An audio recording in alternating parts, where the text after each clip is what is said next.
Here we go. Let's do this. We've got one life, one shot. Who do you want to be? What do you want to do? Addicted to Betterment, a podcast to inspire us to keep going, to try something new, to dream, to think big, bigger, to overcome. Here we go. Here we go. Here we go.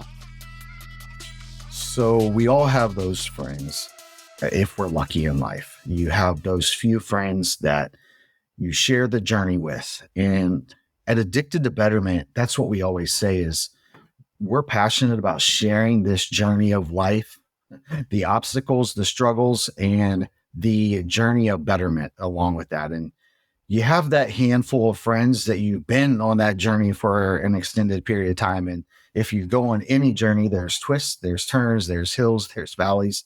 And if you're really lucky in life, you have a handful of people that you get to experience a lot of those with. And today, a longtime friend had a close-up view to just awesome successes, big failures, and everything in between. Genuine of a human as I know.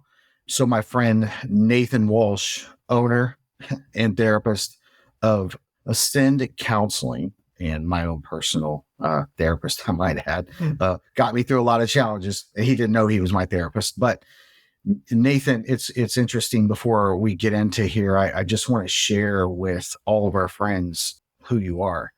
And Nathan, I noticed, first of all, you got a master's degree in mental health counseling. You have a bachelor's degree in psychology, both from Indiana University.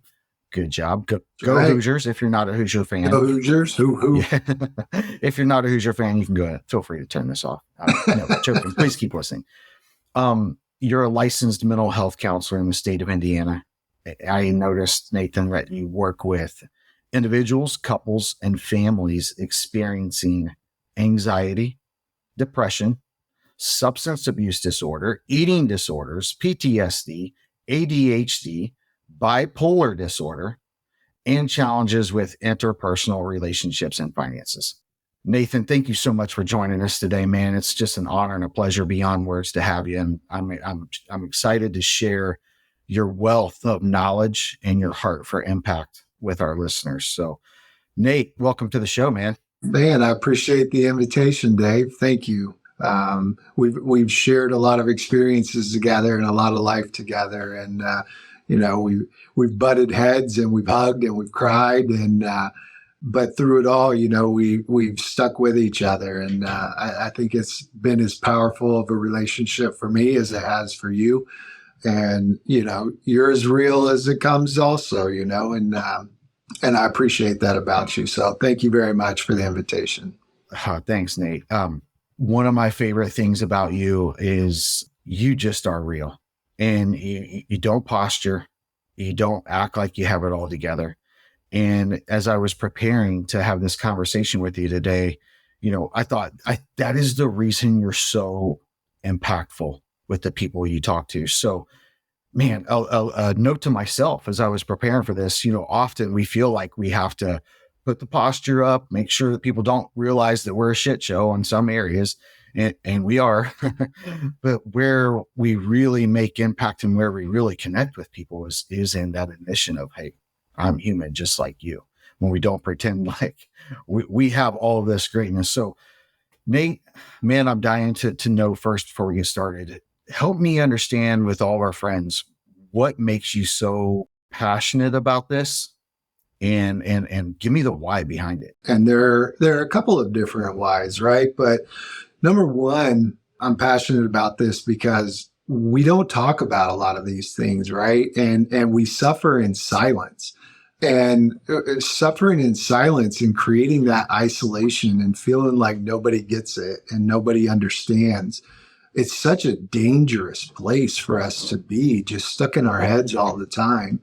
And so the more that we talk about these things and the more that we kind of normalize that experience for people, that's where we gain strength and that's where we gain hope.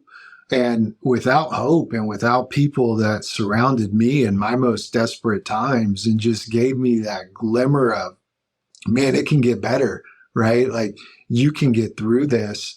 It's not going to be pretty. It's not going to be easy. It's going to be messy. It's going to be snotty. It's going to be ugly. You're going to lose people in your life. right? But through it all, there were a couple of people that believed in me, right? When I didn't believe in myself, I had other people that believed in me and that saw that potential. And I let them believe in me as long as they could until I started believing in myself. And if I can offer that to somebody else, if I can offer that hope, if I can offer that understanding or empathy or compassion to somebody in those spots, man, there's no bigger honor in my life than to be able to share those most intimate moments with people and to be there. And so, that's what I do. It's not just a profession, it's who I am as a person now. And I'm blessed enough to get to experience that every day with the people that I work with, that they trust me to share the most intimate details of their lives. I mean, what an honor. So Nate, man, thank you so much for sharing that. Give me an example of a personal story, if you have one top of mind, where someone believed in you and maybe you didn't believe in yourself when you share that. And I could hear the authenticity in your voice. It comes through as I'm sitting here looking at you. And give me an example of a time where someone believed in you and you didn't have that belief in yourself. So, my journey to get to this point, it was not a linear journey, right? There were a lot of ups and downs and backwards and forwards throughout my transition. And I still work on that transition daily, right? Like moment by moment. Having said all that, I grew up in a household. I was raised Catholic, and I was raised in an Irish Catholic household. Lots of alcohol, right? From grandparents to my dad. Everything looked good on the outside, right? We had this good image of what a family was. And I'm not saying there weren't good moments in there. Of course there were, right? There are always good moments with family. But I learned at a young age that, everything was revolved around alcohol. And so that was just kind of my normal growing up, until it got to a point where I was in high school where the alcoholism from my father became over the top. We'd have to go out and look for him in fields and see if he was alive or if he was, deceased, and we didn't know. And it'd be hours. And I mean, we'd be out at 3 or 4 o'clock in the morning, walking around trying to find him. It got to a point in my household where it became physical. I remember a couple of occasions getting tackled over tables or having to fight my dad because of things that were happening with him and my mother. And so, I became a very, very angry person. I didn't understand the anger. I just knew I was angry, right? And so that led me down some very unhealthy paths trying to escape. So I started, really at a young age, 13, 14 years old, experimenting with drugs and alcohol kind of as a way to escape all of this stuff. And I want to be fair also, I also did that with sex. I learned to escape through sex, and it gave me a validation from other people that I was okay and that I was accepted. So I started using all of these unhealthy things to try and kind of fill this void that I had of not being enough, right? Having that core belief of not being enough or not being worthy of love. So I'm drinking all the time. I'm smoking weed, going into high school, getting into trouble. I don't know how, but by the grace of God, I ended up graduating high school because my senior year, my parents got divorced and moved, and I lived in this house by myself. Like my senior year in high school, I'm 17 years old, right? So it's just nonstop drinking and smoking and girls and doing whatever. And I thought, man, I'm living the life, but the whole time I'm just trying to fill this void to feel love, right? So I end up, I graduate high school, I take a year off, right? In the process, I'm at a party, and I feel this pinch in my back. We were doing lots of different things. And one of the things was called ozone. It was kind of like a whippet, right? But it was canisters. And I felt this pinch in my back, and I'm like, what in the world? I was also using other substances. So I was on a hallucinogen, and I thought, man, I'm losing it. I can't go to the hospital. So I sit for about 10 hours before I finally go into the hospital. One of my lungs had collapsed, right? So all of that pain, all of that pressure was actually the oxygen leaving my lungs and getting stuck in my chest. And I had somebody rubbing my back throughout the night because it hurt so bad.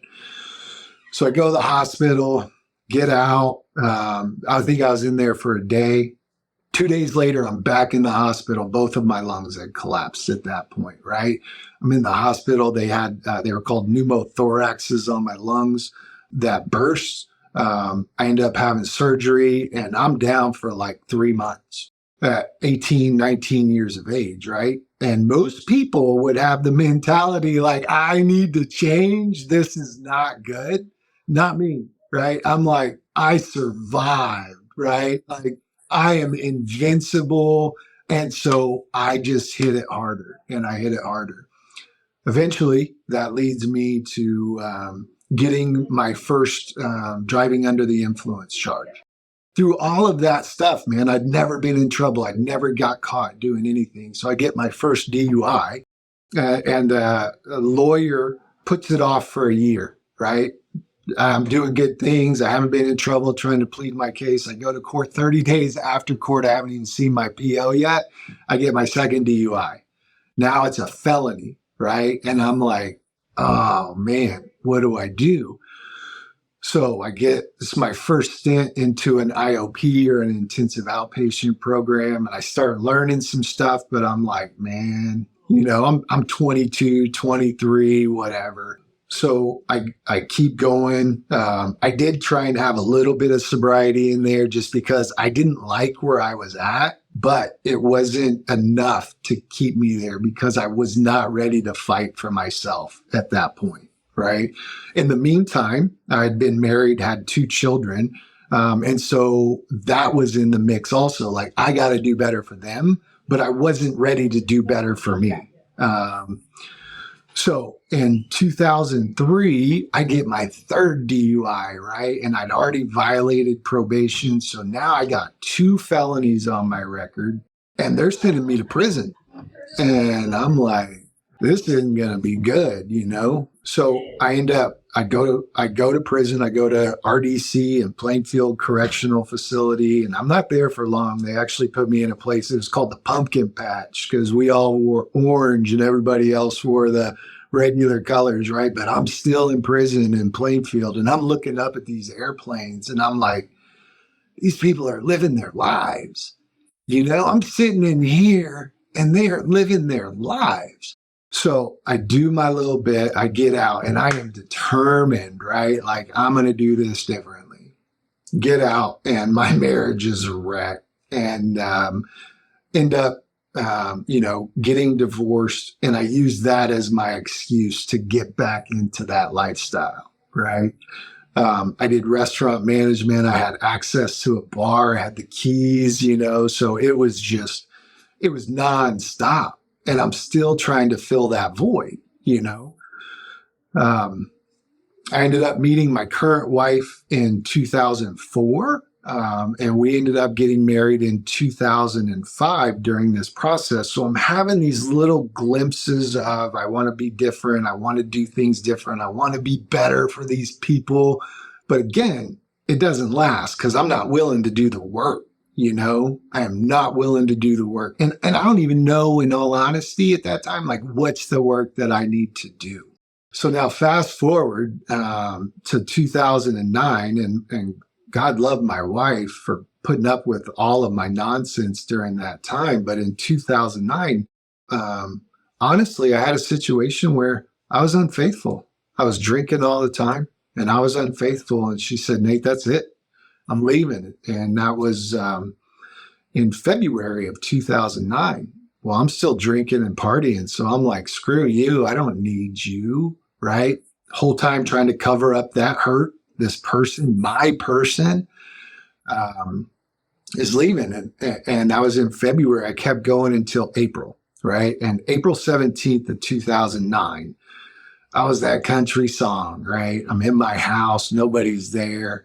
I got my dog there and my bottle of Jack. And it's about almost midnight, and I take a drink of Jack and I sit on my steps and I'm like, what am I doing? What am I doing? And I said, God, I don't know if you're real. I don't know if you're there, right? But if you are, and if you take this from me, I will do whatever I can do for the rest of my life to help other people that are in this situation. And I poured out my bottle of Jack. I'd lost my job at this time also because of my alcoholism and because I was unfaithful with somebody who was at work. So they found out I lost my job, lost everything, right? So I'm unemployed. My wife is gone. I'm by myself. I ask God this question and I pour out the Jack. And then I'm like, now what? Next day I wake up. Now what? So I go to my local church and I say, I'll volunteer. I'll do something. I just want to be around good people, right? Like pour into me. I need this. I did that for several months and then they end up offering me a job as a custodian. Humbling. But I took it. That was one of the best jobs I've ever had in my life. I did it for a year.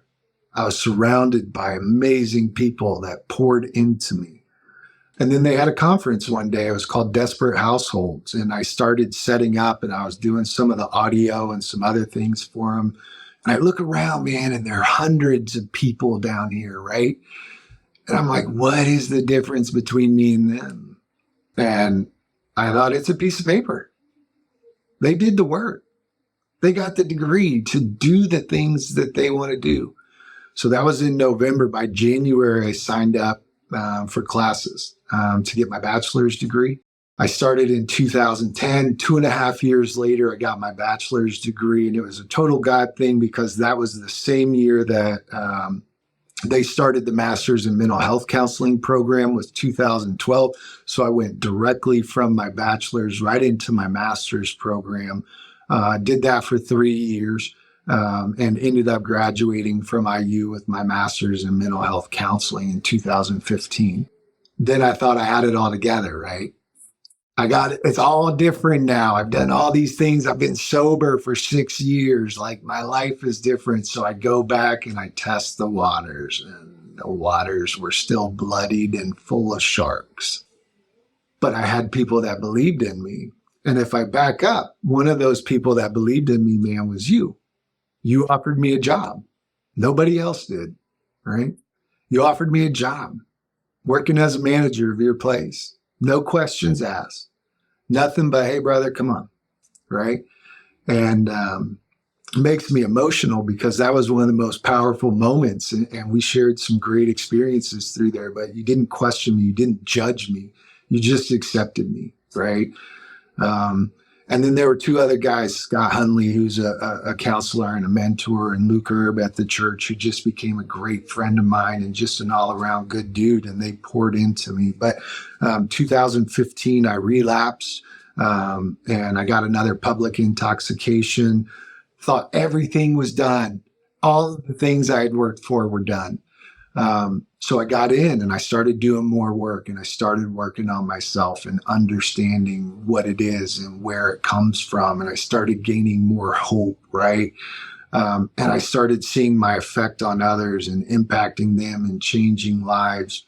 And so when we talk about authenticity, dude, I don't know another way to be, but that's a long story long, right? Like I had those guys along the way that were there and that treated me with respect and kindness and compassion, and they never gave up on me. And if I can do that for one other human, I have a purpose. So, man, dude, thank you for sharing that. That's just a lot, and having a front row seat to you, it also gets me emotional. I told one of my friends this morning, if you want to get me emotional, talk about my friend, Nate. And so, man, this is awesome. So you're really great at what you do. I've experienced that personally when you probably didn't even know it. I remember when my own life was a shit show and we would sit and have conversations, and you would, speak wisdom to me, often not something I wanted to hear. Usually it wasn't something that I wanted to hear. And it was often in the form of a question. multiple times you had asked me a question. I can name a pivotal situation in my life where I sat. I could take you right to the spot where I was sharing, and you asked me a pivotal question. How do you feel about this? Like, you asked me a question, it's the answer yes or no. And I was like, wow. So I share that to say you're really great at what you do. You're great at understanding a person where they are, and providing wisdom and help in doing that. So this helps me and everyone else understand a part of the reason why you're great. Hats off to you, and thank you for doing the work to be good at what you do and get to this point. So you have people in your life that believed in you. One, when I hear you share those stories, you had to be able to trust them to believe in you, with your shit. Trust them with, hey, here's who I am. And then they, how they handled that over time is a reason why you look back and say, hey, wow, this person, you mentioned Scott, you mentioned Luke, your friends, and their belief in you and their non-judgmental acceptance of you for who you are. Is your life a shit show? Yes. Doesn't mean you're a bad human. It means that you've got some shitty situations going on in your life. And when I hear you share those, and here I am sitting here looking at you today and see the success and see the impact, a pivotal thing, two things. One is that person had to overcome the stigma. You had to overcome the stigma and being willing to say, hey, listen, they may perceive this or that about me, but I'm going to share it anyway. They had to be trustworthy of that. In my own experience, when I introduced you and I mentioned all the things that you do, the situations that you work with, I think of many people who are struggling with those and no one ever knows. You actually use the term suffering in silence. And I've been there, and I have friends that are there right now, and I have friends who have been there. And the reality is probably everyone in my world is dealing with some of those things. And when you said that, it really connected with me, suffering in silence. And I'm wondering, and I'm asking the question, how much of that is because of the stigma of whatever that is? Yeah, so suffering in silence, it comes in a lot of forms, right? And whether that is from the old school mentality of like what stays in the, or what's said in this house stays in this house. We don't put our problems out there for other people to know, particularly as guys, right? We're taught that we're not allowed to share these things, that we've got this masculinity or this machismo that we have to project of strength to people. And if we admit weakness, people are going to prey upon that. And so there's that stigma for guys. And then the stigma at large, right? When you think about an alcoholic, I think that this has changed some, but people still have that vision of, I'm not there yet, right? Like, I'm not under the bridge yet. I'm not drinking a wine out of a paper bag yet, right? So that stigma of what that is prevents people from getting help. If I say, somebody who is dependent on heroin, right? An image automatically pops into our mind of what that is. We're not thinking that it was a college athlete that got addicted to an opiate, right? Because the coach wanted him to continue to play and to push the limits. And then that scholarship's gone. And now all of a sudden they've got this dependency, but they've got no means. So they turn to something else, right? We don't know the story behind it, but that stigma prevents people from reaching out and saying, I can't do this, right? I can't do that. And that's just kind of surface level stigma, but stigma kills. End of story, full stop, right? Stigma kills. And that's what we're working to change. The roots behind that you just shared, the understanding of, you just said it better than it could possibly be said any other time. Stigma kills.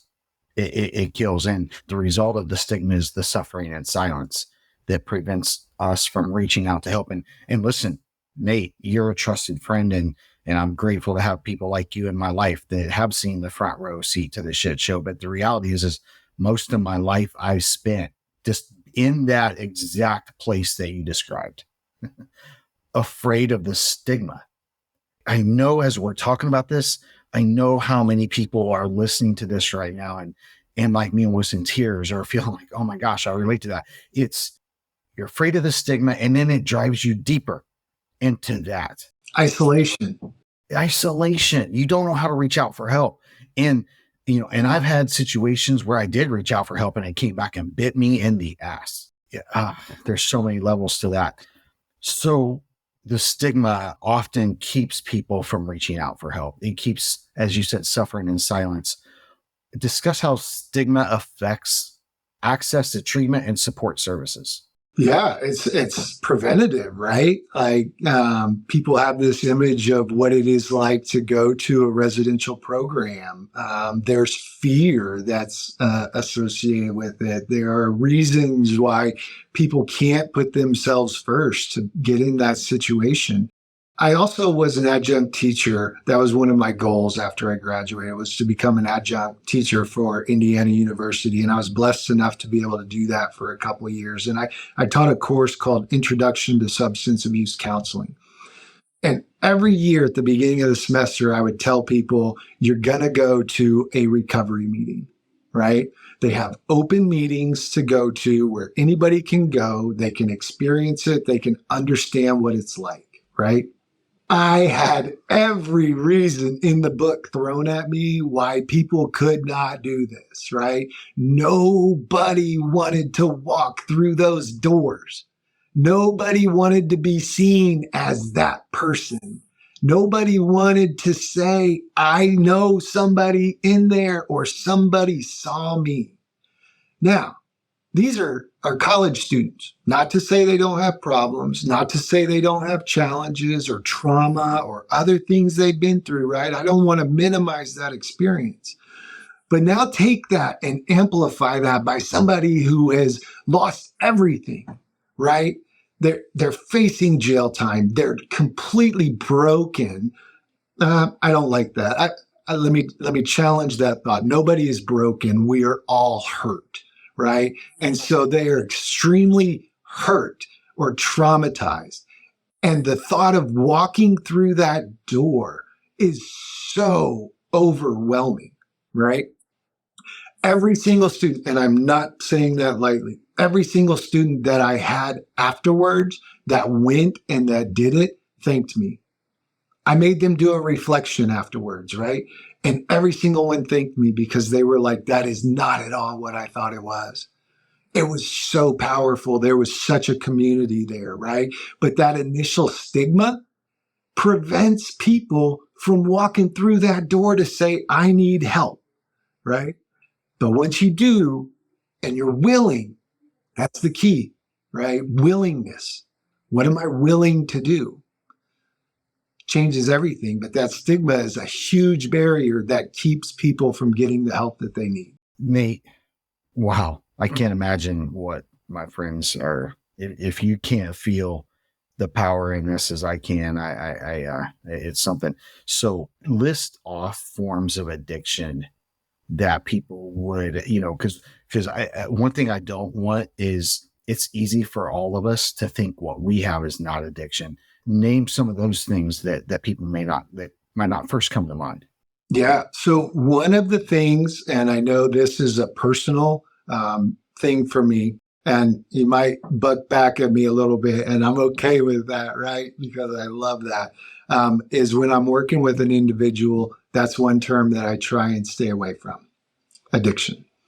And I try and look at it through the lens of dependence or dependency, right? Because addiction can be very disempowering. I don't feel like I can get over this. This is something I will always have. But if I have a chemical dependency on something, now I can transform that thought, right? I no longer want to be dependent on a substance. I want to gain my independence. I want to gain my freedom, right? And so I know it's a small caveat in there, especially in the line of work that I do. My words matter and they have an impact. And so I try and get it through that lens of dependency. Now, when we talk about dependency, we talk about that euphoric feeling, right? Or that escape that we get through that moment. I can be shopping on Amazon right? And see this new thing that's the brightest and the latest. And when I buy it, endorphins go up, right? I feel good in that moment. And then as I get it, I lose that feeling. I lose that euphoric sensation and I start coming back down. Now I'm back on Amazon and I want to get something else because I want to feel that again. Sports betting, right? Oh, the excitement of it, the rush of it. I'm way up here. And then I hit one and then I come back down. And now I spend all this time trying to get back up to this level, right? That I can't achieve. I can't attain it, but I keep trying. So gambling, narcotics, obviously, right? Like when I talk to people that are dependent upon opiates, right? Like there's this initial level, right? Like, oh my gosh, it was so euphoric. Then it becomes trying to achieve that point. And then at some point it flips to, I just don't want to feel sick anymore, right? So there's dependence on substances, there's dependency on sex, there's dependency on alcohol, dependency on spending, dependency on social media. It's constantly producing endorphins. Here's the newest. Here's the latest. I spent 8 hours on my phone today, right? 8 hours on social media. What if I spent 8 hours a day just drinking nonstop? Would that be considered a dependency? Still trying to hit that high, right? Still trying to get there. So there's the list is endless. I mean, it's a long list. Our society is hurting. The image that I had when you described your college students, and I don't want to go through that. I don't want to do that. Why? I don't want to be seen going in. No, every single one of us can relate to that. That connects. So that person who's hearing this and is that going through that dependency on something that they've thought, man, I want to conquer this. I wish I didn't have this dependency on this. Because usually from my experience, those things that you're dependent on, you get that, as you described, that rush, that high. And then once you don't have that, you're beating yourself up and you're going, man, I gotta fix this. And then you get the high again. And then it's this constant roller coaster. The person that can relate to that, what is some things that you would say, here's some tips, here's some things I would encourage you to do? The first thing, is that recognition that saying I need help is one of the strongest things that a person can do. It takes courage, right? It takes hope when you're feeling hopeless, right? Saying, we got that catchphrase, I got this. Who's got this? I've been through this personally. I've been trained professionally. I do this daily, I don't got this. I still need help, and it takes courage. And it is one of the strongest things that somebody can do to say, man, I don't got this. Now I'm open, right? And that's all it starts with, man, is that little bit of willingness, that little bit of hope, and a whole lot of strength to say, I need help.